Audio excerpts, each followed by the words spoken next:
Here's what no one talks about being a contractor.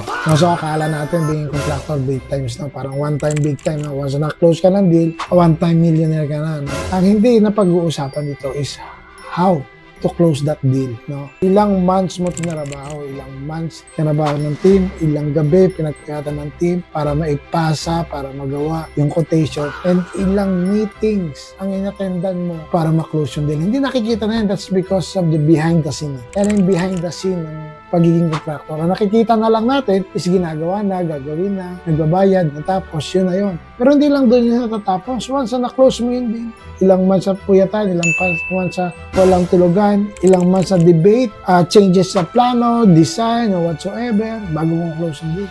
Once na na-close mo yung deal, hindi pa yan dyan natatapos. Siyempre, nakikita nyo, kino-construct, di ba? Tinatayo yung property, tinatayo or ginagawa mo yung project mo. Ang hindi nakikita dyan ng iba is yung never-ending changes on site. Ang dami yung change. Walang project na walang changes sa site. Akala nyo, once na-release yung plano, yun ang gagawin ultra. Hindi. During the construction, time to time may changes yan. Hindi na nakikita yan. Yan ang headache ng isang contractor. No? Yan ang sakit sa ulo ng isang contractor. Bakit? May nahabol kang deadline, may changes on site. So anong uunahin mo? Variations ba? Changes? Or gagawin mo na. Pag hindi mo ginawa, madidelay, di ba? Yan ang mga headache, yan ang mga diskarte ng mga contractor na matitino. Na wala pang variations, ginagawa na. Bakit? At the end of the day, debate lang din naman yan kung babayaran o hindi. Ganun din yun. Pag hindi mo ginawa, debate din yun kung siya papagawa yung project or hindi. Might as well, gawin mo na. No? Ang dami hong hindi nakikita behind the scenes. Hindi pa nakikita dyan, syempre, yung mga kuyakoy na construction worker. Diba? Hindi na rin nakikita sa construction. That is already loss of money. Na pag may isang tao kang kuyakoy na magaling pumatay ng oras, yan ang hindi nakikita sa site. No?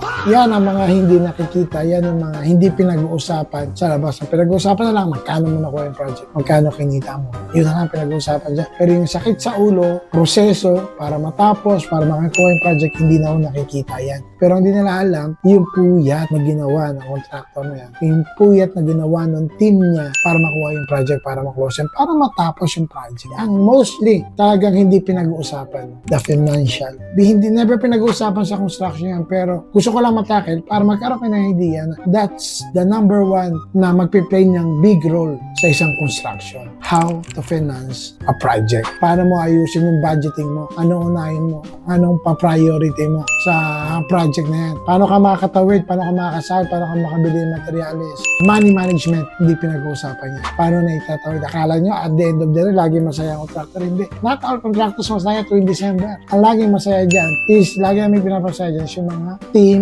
yung construction workers on site, yung mga engineers. Yan ang priority namin. Okay nang wala kami, basta meron ang team. No? So, kung gusto mong maging isang contractor, yan ang mga crucial things na kailangan mong abangan. Kailangan mong harapin kung gusto mong maitawid ang iyong isang construction industry.